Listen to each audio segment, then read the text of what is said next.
Hello, welcome to the interview here on France 24. Well, Mitt Romney's choice of Paul Ryan as his vice presidential running mate in November's U.S. presidential election has left few people in Washington indifferent. Now, Ryan, a seven-term Wisconsin congressman, is a staunch conservative, and he's gotten some rave reviews from the Tea Party, notably. He blasts Barack Obama and his fellow Democrats as weak, wishy-washy, and fiscally reckless. Now, as chairman of what's a very powerful budget committee in Congress, Ryan has overseen budgets that critics say, and I note these are his critics, say would, if you took them to their conclusion, strip the government of almost any role in providing for the basic needs of America's poor and elderly citizens. So the question begs, why did Mitt Romney, a man who, when he was governor of Massachusetts, was seen as a moderate Republican, go with such a sharp and some would say controversial choice for running mate? My guest today, George Ajan, is here to help answer that question. Welcome. You join us from New York. Thank you. It's nice to be with you. George, you're an international political consultant. You're a commentator. You wear many hats. You began your career, though, in the U.S. advising U.S. politicians on media, campaign strategy, research. Right. You also ran your own, I guess, ultimately unsuccessful bid for Congress in 2004, but you joined... That is correct. Today, you are here wearing your campaign strategist, Republican campaign strategist, I may note, hat, and also a commentator hat. Let me put that question to you. Why? Why did Romney, once the one-time moderate Romney, why has he picked a man that his critics lambast as a right-wing ideologue? This guy is seen as a firebrand by many. Well, there's, I think, two ways to answer that. The first is that Romney is perceived to be a moderate. He went through a pretty bruising primary battle. He ultimately was successful. But there's still a lot of trepidation from people on the more conservative side of the party, and he needs their support, even in some of these swing states, to get through. He needs the energy of the conservative wing of the party behind him. So by picking Paul Ryan, he brings those people back to the table. That's very important for him. The other thing, and I think that's what's very critical here, is that, to me, the selection of Ryan puts Romney's campaign from a defensive one to more of an offensive one. In other words, instead of saying, I'm the anti-Obama, Obama doesn't deserve another term, he's coming out and saying, we, the Republicans, have a plan of ideas to put this country forward. I deserve to be elected president. It's more of a positive spin, and I think it's more assertive. And I as a strategist, I like that. And I think a lot of people in Republican circles have responded very positively to that. George, let me play devil's advocate. You know, there's some people who have, some analysts who have suggested, you know, Romney looked at his situation, looked at the playing board, said, wow, as things stand now, I'm really losing to Barack Obama. I'm going to go down in defeat if things remain this way. He needed to take a risky, dangerous choice. Well, I think it is risky because, as you say, he's associated with some controversial and complicated issues, which are difficult to explain. It's very difficult to explain to people how you're going to revamp a federal budget that's at $4 trillion. It's very difficult to explain how you're going to unwind a Social Security and Medicare system that's going to be unfunded in future generations. But it's a smart risk because you're going with a person who has a great profile, a great personality, who has experience, who's been on top of these issues, who has a national profile, unlike the risk that was taken 4 years ago by John McCain, picking Sarah Palin, which was more of a personality-oriented risk, which we all know how that turned out, and ultimately I think that was bad for the Republican Party. But some people so I think this was a much smarter risk to take on Romney's part. Well, this is the question. I mean, some people would say that the similarity with the Palin pick is that they would say, the critics would say, that he's just as dangerous a candidate in many ways, but even more so because this is a man that even his critics acknowledge is likable and has brains. I don't think that the two are comparable really in any way whatsoever. I mean, Paul Ryan, he got elected to Congress at the age of 28, spent several terms, worked his way up to the top of the Budget Committee, and he's put out some pretty bold proposals that people may not agree with entirely. Romney doesn't agree with him entirely, but the point is that he's someone who was courageous enough and capable enough and clever enough to get onto a national stage and create himself a national profile to talk about complicated issues. And that's what this campaign is now going to be about. And I think that's very, very good. I think that's healthy, actually, for the country. But, George, let me just, look at some of those. This is a lot of Europeans watching us, a lot of people in Africa and the Middle East who might not be in the, the details of American policy, but some of the foundation stones of this policy would take aim, some would say, the chopping block to the big healthcare policies, Medicare, Medicaid for the poor, healthcare for the poor, reduce them to virtually a very, very little role. And that scares a lot of people. Well, I think there's two aspects to that. First of all, the United States, it's a big country of 300 million people that's divided into 50 states. And historically and constitutionally, it was the states that had mandates to take care of social problems like that. Over the past decades, and particularly in the last century, the federal government has taken a much, much larger role. And that's kind of gotten out of control. And that's what the Paul Ryan wing of the party has been saying. Look, we got to get back to basics a little bit.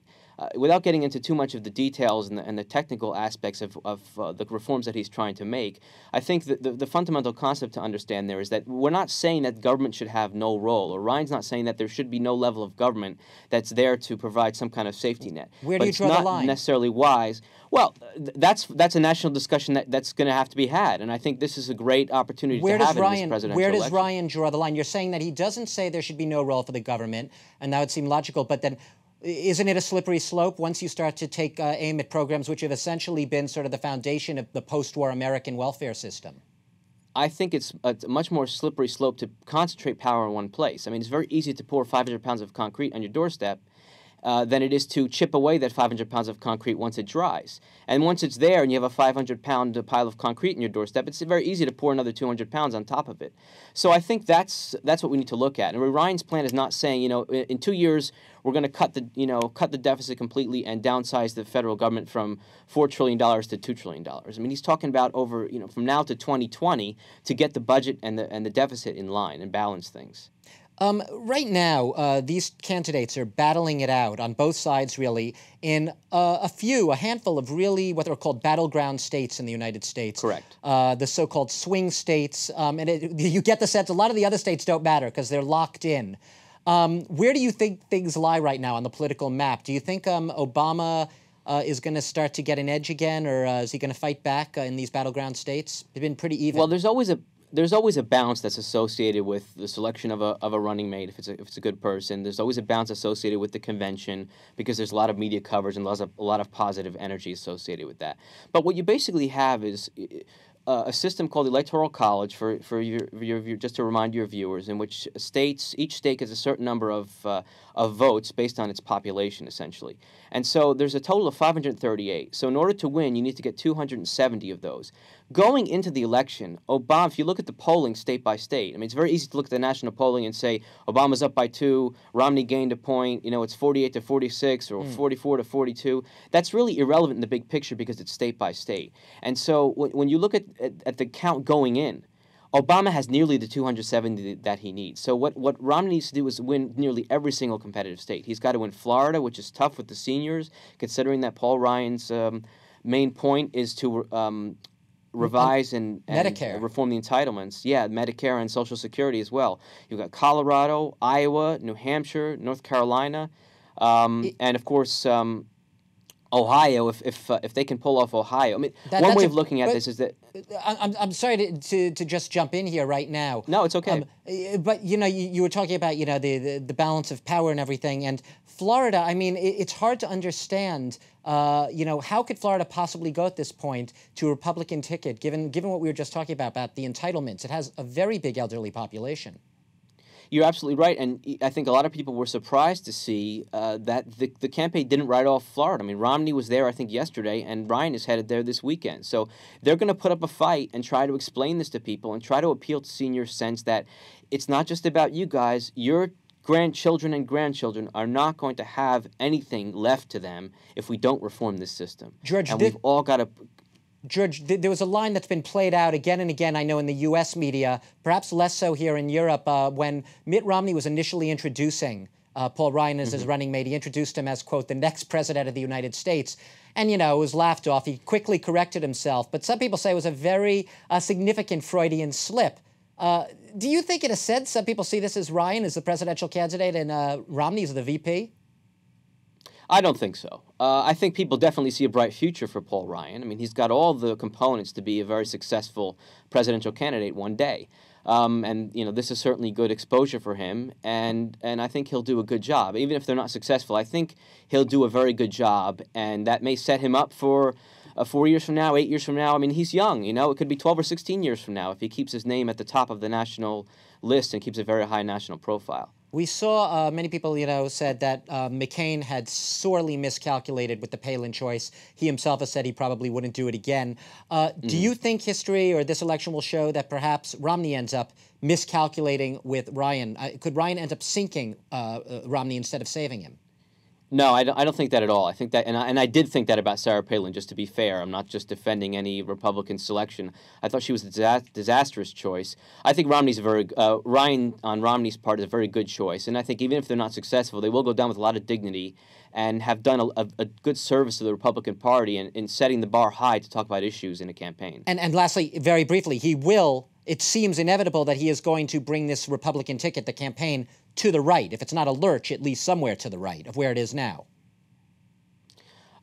You could look at it that way. You could look at it as just having a national discussion about the issues and appealing to people's common sense. We cannot go on having a $4 trillion budget every year, running deficits of $1 trillion and a national debt of approaching 17 or eventually 20, $25 trillion. It's just not possible. So people need to come to terms with that. George Adrian, thank you very much for joining us from New York, international political consultant, commentator, and like you said, Americans now presented with a very sharp contrast. Some would say a stark choice between two very different tickets. Thanks to all of you for watching the interview today. We've been talking about the U.S. presidential election and Mitt Romney's choice of Paul Ryan as his vice presidential running mate.